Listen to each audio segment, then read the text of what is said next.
The Constitutional Court has rejected the amended Restitution of Land Rights Act.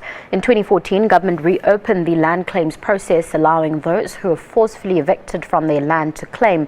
Claims were extended until the 30th of June 2019. The new old order claims were to be extended beyond 1913, the year the controversial Land Act was passed by the Union of South Africa. Parliament reportedly rushed through the amendment ahead of the 2014 national elections, allowing a mere two-week window for public participation. In the meantime, claims received from the 1st of July in 2014 were to be placed on the back burner in favour of old order claims.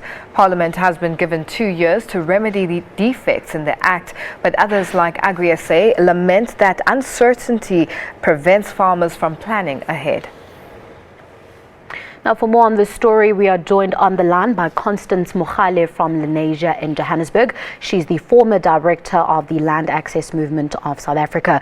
Good evening, Constance. Thank you very much for joining us. Now, just put this judgment in perspective for us. Who does this judgment favour? The government favours the... Hello? Yes, Constance, you can carry on. Yes. The government wanted made an amendment act in 2014, where amongst others they wanted to reopen the land claims. We made submissions, but we were never heard, and we launched a court action to say we need the ring fencing and to demand the prioritization of claims that were lodged in 1996, and to make sure that the old order claims are prioritized. Secondly, we also queried the way public participation was handled, where short notices were given to people, and the venues of the public hearings were announced last minute. So we wanted to say policy-making processes must make sure that it enables rural people and especially affected people to participate and make their comments here. So the other thing is the new amendment was erasing all the grants that were meant for post-settlement support and restitution discretionary grants.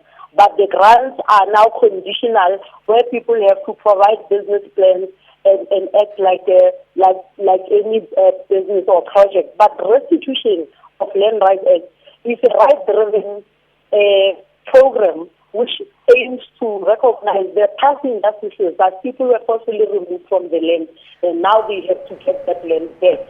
Now, Constance, just to get in there, what are the implications of the ruling? Does it mean Parliament must go back and reconvene public hearings again to rectify its mistakes?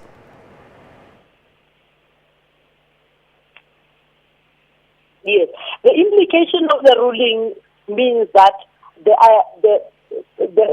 government has to go and redraw the whole amendment act, and that the new claims that are given to people, the new claims that are lodged, cannot be dealt with until the old order claims can be dealt with. And the ruling also demands that government must do a comprehensive public participation process and consultation where adequate notices will be given, adequate time will be given to people, so that we can now draw the new amendment act together, including all those requests that we are making.